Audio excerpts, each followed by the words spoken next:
All right, Albert, how's everybody doing tonight? You happy to be rid of these goddamn masks we had on for the past 16 months? In the beginning, I was kind of liking it. I found once I put the mask on, I got more dates. So it works out pretty good. But one woman I took out to dinner, we sat down, took off our masks. She looked at me and said, "Do you mind putting that back on for me?" And I figured, yes! She didn't tell me to get the hell out, so I'm working pretty good there. But I met my girlfriend 10 months ago during COVID. It wasn't until a month ago when we all took off our masks I finally got a good look at her. She's got teeth. They're all on the sides, though, unfortunately. I just bought her some corn on the cob last week, just put it on the counter. She gave me these dagger eyes all weekend. So, but anyways, let's see. I had dinner. We went out to dinner 3 months ago, and sitting at another table, there was a couple with the exact same mask we had on. Well, as we were leaving, there were 6 to 8 people going out the door at the same time. We accidentally went home with each one of the other couple. What a night I had. I'll tell you, it was fantastic. The best sex I've had in years. But it wasn't until the morning when I looked into his eyes and I realized it wasn't my girlfriend. I should have known by the whisker burn. Because she doesn't give me whisker burn all the time. Anyways. But it was amazing, the one thing I hated about it was I was starting to like it. But I was way too excited. It was over way too quick. It kept happening like that all night long. And I found out she had a good night too. Something about vacuuming the rug all night. She was vacuuming rugs, I was cleaning pipes. What the hell, what a weird date. So anyways, and then in the beginning of COVID, things were boring as hell. What was there to do? You couldn't go to nightclubs. You couldn't go to ball games. Nothing. You couldn't do anything. Everybody's stuck at home. The only thing to do was have sex. I was having sex 4 to 5 times a day. It was fantastic. I just wish there was somebody else there with me.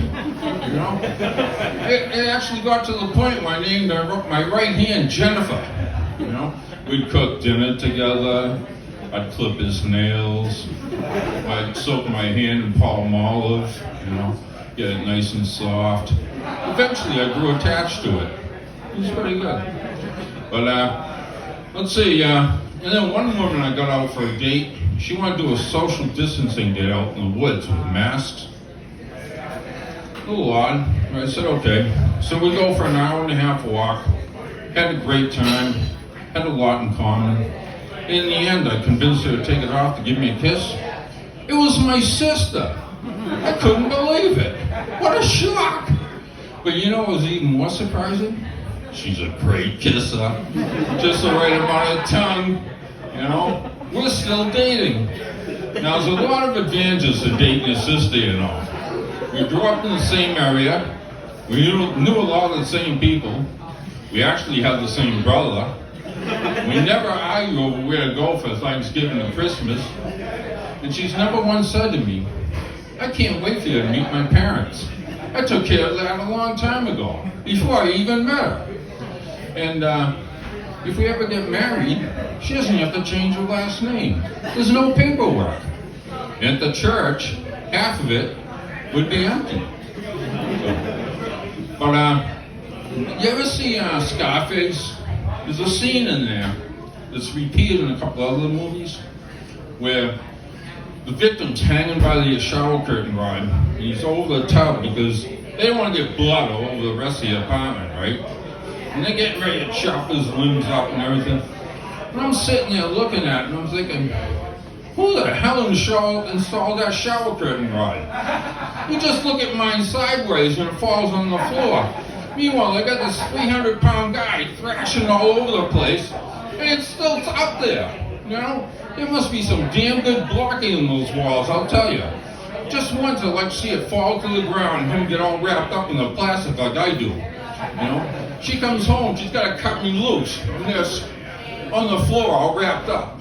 So, but anyway, let's see, what else? I was dating one woman. I had a date with one woman I met on Plenty of Fish. And we go out to dinner. I'm thinking, she's really not my type. She does data analyst stuff. She's talking to me about her job, and I'm there falling asleep, right? Thinking, I can never listen to this. Then she shocks me and says, I'm a World War II buff. I am too. Right? I go, really? I go, what was the code name for the German invasion of Russia? And she says, Barbarossa.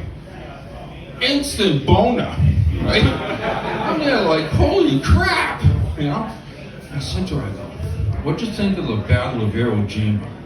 She goes, oh, that was amazing. And I slide a little closer. What do you think of the Battle of Britain? Oh, she goes, that really got me wet. And next thing you know, I got my arm around her.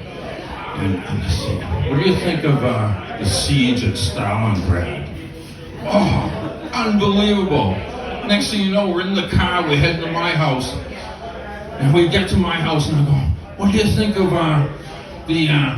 the Battle of Saipan? She goes, it was amazing. And we jumped into bed. But I wore a condom because we didn't want to fight the Battle of the Bulge. That's it, folks. Bye.